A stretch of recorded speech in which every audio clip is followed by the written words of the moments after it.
अगर आप एक डायबिटिक पेशेंट हैं और वज़न कम करना चाहते हैं तो ये वीडियो आपके लिए है। इसे आखिर तक देखेंगे तो आपको कामयाबी होगी।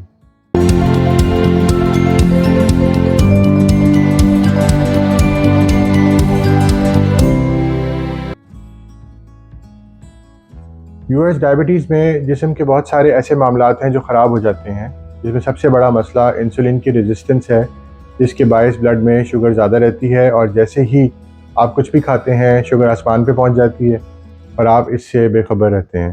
आप डॉक्टर से अपनी दवा लिखवाने आए हैं तो मालूम होता है कि शुगर तो बहुत ज़्यादा बढ़ी हुई है। ये एक कॉमन मसला है जो आमतौर पे हर मरीज़ के साथ हम देखते हैं। आज की वीडियो में आपके लिए कुछ ऐसी टिप्स लेकर आया हूँ जिन पर अमल करके बआसानी आप अपना 10, 15, 20, 25, 30 जितना भी किलो वज़न कम करना चाहें बआसानी कर सकते हैं और यकीनन कामयाबी से काम हो सकता है। तो चलें फ़ौरी तौर पे इसका आगाज़ करते हैं। जी व्यूअर्स, मेरा नाम डॉक्टर सुलेमान है।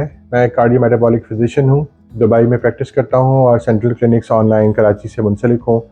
मुझसे रब्ता करने के लिए आप दिए गए नंबर्स पे कॉल करके या व्हाट्सएप करके अपॉइंटमेंट कर सकते हैं। डिस्क्रिप्शन में आपको डिटेल्स इसकी मिल जाएंगी। आप सबको सेहत टॉक्स यूट्यूब चैनल पे बहुत खुशामदीद। इस वीडियो में सबसे पहले हम ये देखेंगे कि वज़न बढ़ता क्यों है। इसके बाद चैप्टर नंबर 2 में हम ये जानेंगे कि ग्लाइकोजन स्टोरेज का क्या रोल है आपके वज़न के बढ़ने में और कम होने में। और चैप्टर 3 में हम ये समझेंगे कि वज़न कम करने के लिए खाली पेट रहना यानी फास्टिंग उसकी क्या अहमियत है। चैप्टर नंबर 4 में हम ये समझने की कोशिश करेंगे कि ऑटोफेगी क्या प्रोसेस है, इसका क्या असर हमारी बॉडी पे पड़ता है और क्या इसके वजह से हम वज़न कम कर सकते हैं या नहीं कर सकते। और चैप्टर 5 में मैं आपको एक प्लान बना के दूंगा जिसके तहत आप आसानी अपना वज़न धीरे धीरे कामयाबी से कम कर सकेंगे। आखिर में एक ऐसी बोनस टिप भी दूंगा जिसकी वजह से कामयाबी आपके लिए यकीनी हो जाएगी। लिहाजा वीडियो के साथ आखिरी वक्त तक मौजूद रहना आपके लिए कामयाबी की ज़मानत बन सकता है। फ़ैसला आप खुद कर लें। जैसा कि मैंने पिछली वीडियोस में आपको समझाया कि जब किसी को शुगर डायग्नोज होती है तो हमारी नज़र में पिछले 5 से 10 साल पहले से वो बीमारी मरीज़ में आना शुरू हो चुकी है और अब आके वो अलामात ज़ाहिर हुई हैं। तो बतौर मरीज़ आपके लिए तो वो चंद हफ्ते या 1 महीना हो सकता है, लेकिन बतौर डॉक्टर्स हमारे लिए वो 5 से 10 साल का अरसा है। लिहाजा डायबिटीज़ में जो कॉम्प्लिकेशंस आ सकती हैं, जो अलामात ज़ाहिर हो सकती हैं या ज़ाहिर होने वाली हैं, हमारी नज़र बतौर डॉक्टर्स उनके ऊपर होती है जो आने वाला वक्त है। बतौर पेशेंट आपके लिए समझना ज़रूरी है कि डॉक्टर्स जब आपके लिए मुख्तलिफ टेस्ट तजवीज़ करते हैं तो सिर्फ इसलिए नहीं करते कि बस टेस्ट करने हैं, बल्कि इसके पीछे एक बड़ी साइंस है और हम उन चीज़ों की तलाश में हैं, उन बीमारियों की अलामात की तलाश में हैं, उन मसाइल की तलाश में हैं जो आगे चंद माह में या चंद सालों में आपके सामने एक बहुत बड़े मसले की सूरत में आकर खड़े हो जाने वाले हैं। तो हमारी नज़र उन चीज़ों पे होती है। सबसे पहले ये समझने की बात है कि डायबिटीज़ की पैथोलॉजी है क्या। लुबलुबा यानी पेंक्रियाज, उसमें से इंसुलिन निकल कर खून में मौजूद ब्लड शुगर को आपके तमाम खलियात के अंदर दाखिल करने का काम कराती है, जिसके बायस वो फ्यूल के तौर पे इस्तेमाल हो पाती है, यानी कि शुगर। डायबिटीज़ की पैथोलॉजी में इंसुलिन रेजिस्टेंस से सबसे बड़ा मेजर मसला है और रेजिस्टेंस का मतलब ये है कि आपके जिस्म में जो हार्मोन इंसुलिन है इसके काम में रुकावट पैदा हो जाती है कि वो खून के तमाम सेल्स यानी खलियात के अंदर ब्लड शुगर को पहुंचाने में नाकाम रहता है, जिसकी वजह एक हार्मोन है जिसका नाम है लेप्टिन। और वो हार्मोन आता है चर्बी यानी फैट के सेल्स में से। लेप्टिन हार्मोन के बायस इंसुलिन अपना काम नहीं कर पाता क्योंकि उस जगह पे जहाँ पे इंसुलिन ने जाके सेल से अटैच होना है और गेट को खोलना है कि शुगर अंदर चली जाए, वहाँ पे लेप्टिन हार्मोन आके बैठ गया है। इसको हम कंपैरेटिव इनहिबिशन कहते हैं। और खून में ब्लड की मकदार यानी शुगर की जो मकदार है वो मुसलसल बढ़ी हुई रहती है क्योंकि वो ब्लड में तो आ गई है हाजमे के बाद, लेकिन अंदर जा नहीं पा रही, जिसके बायस मरीज़ को मुख्तलिफ अलामात आती हैं, जैसे कि हम जानते हैं डायबिटीज़ में क्या क्या अलामात होती हैं। लेकिन इसका सबसे बड़ा नुकसान ये है कि इंसुलिन चूँकि एक एनाबॉलिक हार्मोन है, इसका मतलब है कि वो स्टोर करता है मुख्तलिफ किस्म की चीज़ें आपके जिस्म में। जो भी ग़िज़ाई चीज़ होगी वो उसको स्टोर कर देगा। तो इंसुलिन हार्मोन शुगर को चर्बी में तब्दील करके कन्वर्ट करके स्टोर कर देता है, जिसके बाद इसी लेप्टिन हार्मोन में मज़ीद इजाफे के लिए मज़ीद चर्बी तैयार हो जाती है। तो जितना मरीज़ के अंदर इंसुलिन रेजिस्टेंस बढ़ती चली जाएगी उतना ही उसके अंदर वज़न बढ़ता चला जाएगा, उतना ही उसके अंदर मज़ीद इंसुलिन रेजिस्टेंस बढ़ती चली जाएगी। और ये एक सिंपल सा साइकिल है जिसको समझना बहुत ज़रूरी है। और अब आप इस लिंक को समझ सकते हैं कि जो मेजर हेल्थ प्रॉब्लम्स आती हैं डायबिटीज़ के पेशेंट में, जैसे कि दिल की बीमारियां, फालिज का अटैक, या ख़वातीन में जो पॉलीसिस्टिक ओवरी सिंड्रोम है, इन सब के पीछे यही इंसुलिन रेजिस्टेंस कारफरमा है। तो फाइनल समझने का सिर्फ एक नुक्ता है कि जितना वज़न ज़्यादा होगा उतना इंसुलिन रेजिस्टेंस ज़्यादा होगी, उतनी ही शुगर ज़्यादा होगी, उतने ही मसाइल ज़्यादा होते चले जाएंगे। अब हम ये बात करते हैं कि ग्लाइकोजन स्टोरेज क्या है। ग्लाइकोजन स्टोरेज एक बड़ा अहम टॉपिक है क्योंकि ये वो शक्ल है शुगर की जिसमें वो जिगर यानी लिवर और पट्ठों यानी मसल्स के अंदर स्टोर होती है। जब हम कुछ खाते हैं जैसे कि निशास्ता यानी कार्बोहाइड्रेट्स, तो हमारे जिस्म उसको तोड़कर शुगर में कन्वर्ट करता है और या तो वो एनर्जी के लिए तमाम खलियात में जाके इस्तेमाल हो जाती है या फिर एक ग्लाइकोजन की सूरत में स्टोरेज में दाखिल हो जाती है या चर्बी बन जाती है, जैसे हमने पहले जिक्र किया। अब यहाँ इस मसले को समझना ज़रूरी है कि वज़न बढ़ता क्यों है और शुगर बढ़ती क्यों है। जब हम कुछ भी खाते हैं तो हमारे इस खाने की वजह से, कार्बोहाइड्रेट की वजह से शुगर बढ़ती है और पहले से ही स्टोर्ड शुगर मौजूद है, लिहाजा वो तमाम की तमाम एक्स्ट्रा शुगर खून में आती है और वहाँ ये ब्लड शुगर बढ़ा कर बैठी रहती है और अल्टीमेटली इंसुलिन हार्मोन उसको भी फैट में कन्वर्ट करके स्टोर कर देता है। जब हम वज़न कम करने की कोशिश करते हैं तो जो इनिशियली शुरू में अचानक वज़न कम होता है तेज़ी से, वो यही ग्लाइकोजन स्टोर के अंदर मौजूद पानी और ग्लाइकोजन स्टोर घुलने से वज़न कम होता है और बड़ा खुशी का इजहार होता है कि जी वज़न आपने कम करना शुरू किया और धड़ाम से 2.5 किलो वज़न गिर गया। इसके बाद एक प्लेटो फेज़ आता है जिसमें दिल टूटता है, जिसमें आपका वज़न कम होना बंद हो जाता है और अब यहाँ पर आपको नाकामी का सामना होता है।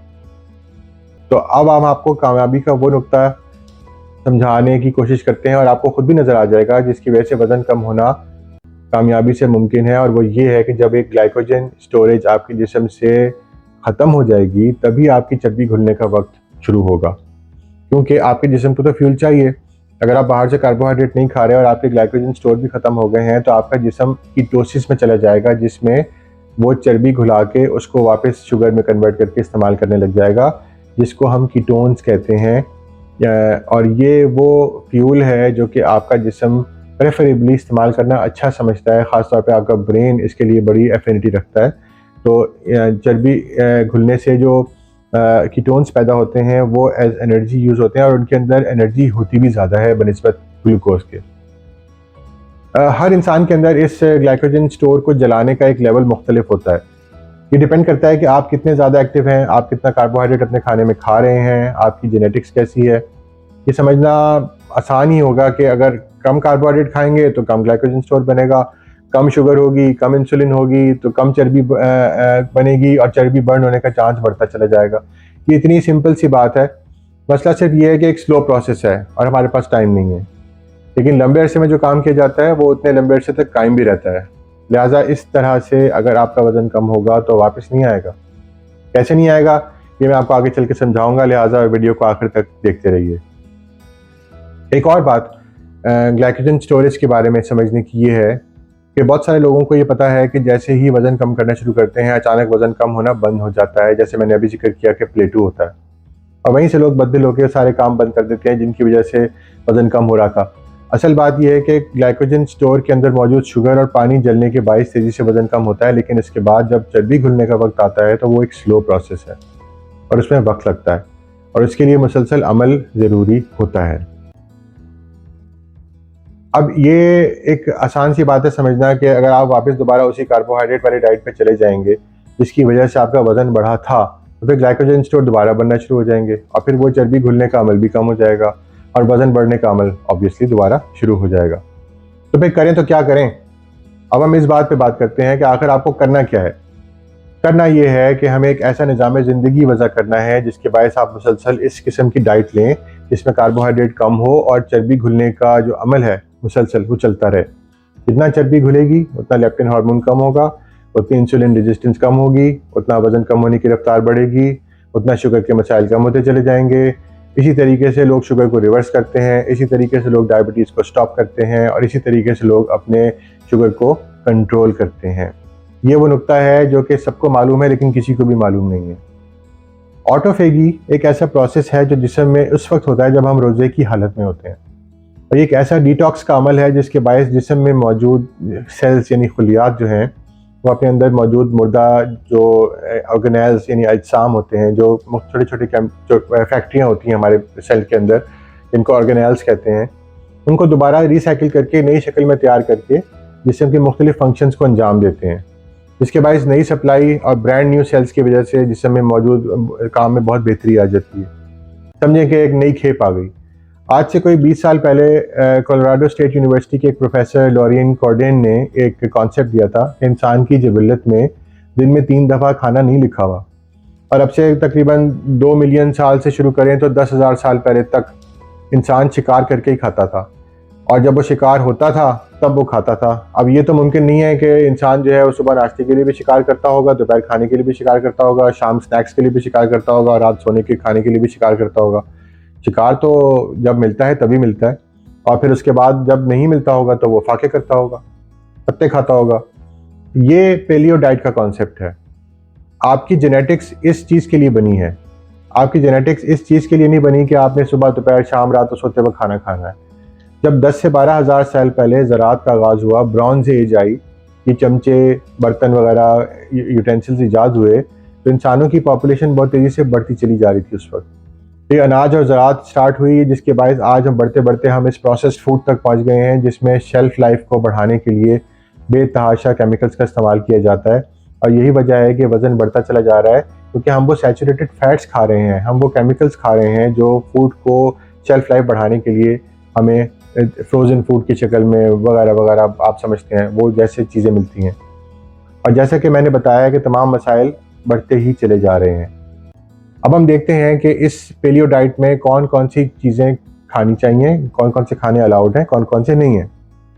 बगैर चर्बी का जो गोश्त है, यानी कि लीन मीट जिसे हम कहते हैं, जिसमें बीफ है, चिकन है, मटन है, इसके अलावा फिर मछली है, सी फूड है, अंडे हैं, सब्जियां हैं, नट्स हैं, सीड्स हैं यानी जैसे सूरजमुखी के बीज वगैरह, और सेहतमंद फैट्स यानी ऑलिव ऑयल, एवोकाडो ऑयल और कोकोनट ऑयल, ये वो खाने हैं जो कि आपको खाने चाहिए।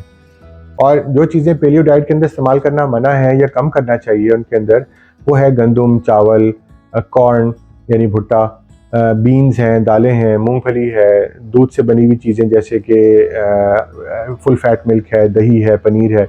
इसके अलावा सबसे मुश्किल तरीन अमल वो प्रोसेस फूड्स को कंट्रोल करना, यानी कि चीनी वाले ड्रिंक्स हैं जैसे कोला वगैरह, शुगर कैंडीज़ हैं, पेस्ट्रीज़ हैं, और हम सब की जान मरगूब ग़िज़ा चीनी। ये वो चीज़ें हैं जो कि आपको नहीं खानी है। अब हम इस बात पर आते हैं कि हमें करना क्या है। हमें करना ये है कि हमने इंटरमिटेंट फास्टिंग शुरू करनी है। इस पर मैंने एक वीडियो भी बना रखी है, इसका लिंक आपको आई बटन में मिल रहा है, वो भी ज़रूर आप देखिएगा, उससे आपको काफ़ी इन्फॉर्मेशन मिलेगी इंटरमिटेंट फास्टिंग के ऊपर। थोड़ा सा हम अभी बताते हैं।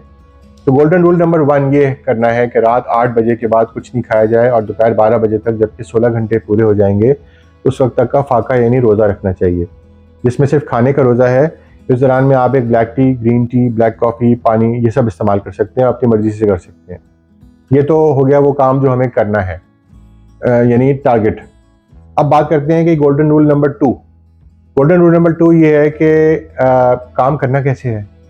इसको करने का तरीका ये है कि धीरे धीरे हम रात 8 बजे से सुबह आपके नाश्ते के टाइम तक इस फास्टिंग के टाइम को धीरे धीरे आगे पुश करेंगे।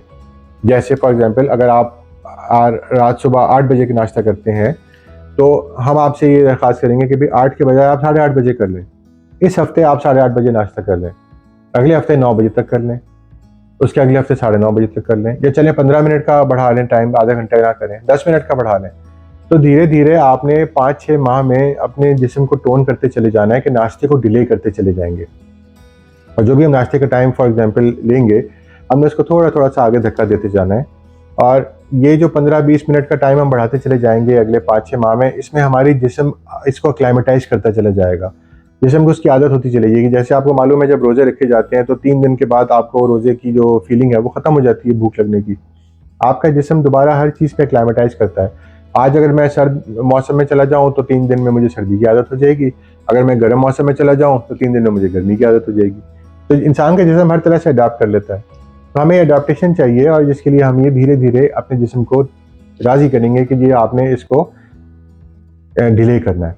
और इस दौरान में हम चाय पी रहे हैं, ब्लैक टी पी रहे हैं, ग्रीन टी पी रहे हैं, ब्लैक कॉफ़ी पी रहे हैं, वो हम सब चीज़ें यूज़ कर रहे हैं। दूध वाली चाय नहीं पी रहे। लेकिन अच्छा, अगर आपको इन गोल्डन रूल्स के अंदर कुछ सुनहरी झलकियाँ अपनी लाइफ के अंदर महसूस होती नज़र आने का इम्कान है, तो इस चैनल को सब्सक्राइब करना और इसको लाइक करना हमें बहुत खुशी देगा। और मुझे और मेरी टीम को ये खुशगवार एहसास होगा कि हमने वाकई आज किसी की ज़िंदगी में कोई छोटी सी तब्दीली पैदा करने की एक छोटी सी कोशिश की है, और इससे आपको जो फ़ायदा होगा इंशाल्लाह आप हमें दुआएं देंगे।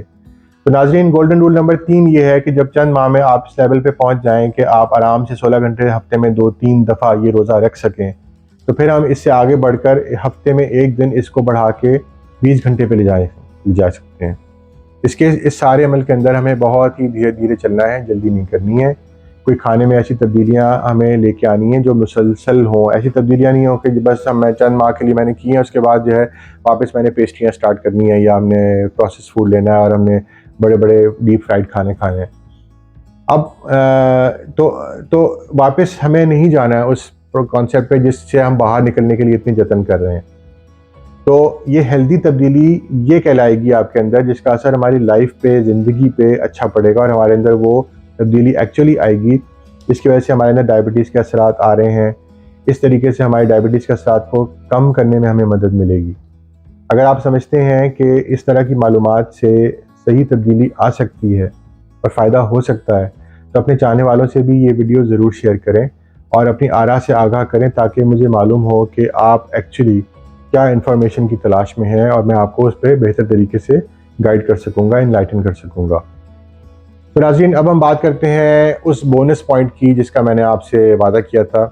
बोनस टिप ये है कि आपकी कामयाबी सिर्फ एक ही तरह से मुमकिन हो सकती है, और उसका कॉन्सेप्ट है माइंड ओवर बॉडी। यानी अपने जहन को अपने जिस्म पे हावी करें, अपने जिस्म को अपने जहन पे हावी ना होने दें, और ये हर काम अपने वक्त पे करना, ग़िज़ाइयत भरी चीज़ें ज़िंदगी में शामिल करना, ये बाकायदगी से पैदल चलना, वर्जिश करना और ऐसे किसी भी चीज़ से परहेज़ करने की कोशिश करना जिसमें बारकोड हो। ये है वो बेसिक नुक्ता जो मैंने आपको समझाना था कि बारकोड जिस चीज़ पे भी लगा हुआ है, जिस खाने पे भी लगा हुआ है, फ्रोज़न फूड पे लगा हुआ है, उससे आप परहेज़ करें। तो आप वो तमाम सैचुरेटेड फैट से परहेज़ कर पाएंगे, उन केमिकल से परहेज़ कर पाएंगे जो आपका वज़न एक्चुअली बढ़ा रहे हैं और अल्टीमेटली डायबिटीज़ और शुगर की बीमारी का सबब बन रहे हैं। और सबसे इम्पॉर्टेंट, भरपूर नींद लें, अपने स्ट्रेस लेवल को कम करने की कोशिश करें। तो नाज़रीन, आज की वीडियो में आपके लिए सबसे अहम बात ये समझने की है कि शुगर को कंट्रोल करना बहुत अहमियत इख्तियार कर गया है। दवाएं ध्यान से लें, सारे काम वो करें जिनसे शुगर कंट्रोल में चले, और अपने डॉक्टर के मशवरे पे चलने की भरपूर कोशिश करें। कोई तब्दीली डॉक्टर से पूछे बगैर ना करें। और मेरा एक डिस्क्लेमर ये है कि ये जो मैंने इंटरमिटेंट फास्टिंग की आपको तफसील बताई है, इससे पहले आपके लिए अपने डॉक्टर से मिल के इसकी इजाज़त लेना ज़रूरी है, और अपनी बॉडी को समझना, केमिस्ट्री को समझना, बेसलाइन को लेना, अपने मेजरमेंट्स को लेना डॉक्टर की निगरानी में, ये बहुत ज़रूरी है। मुझे उम्मीद है कि हमने मिलकर कुछ नया सीखा होगा। सीखने का जज्बा ज़िंदा रखें। इस चैनल को देखने और इस पर आने के लिए आपका बहुत बहुत शुक्रिया। Thank you.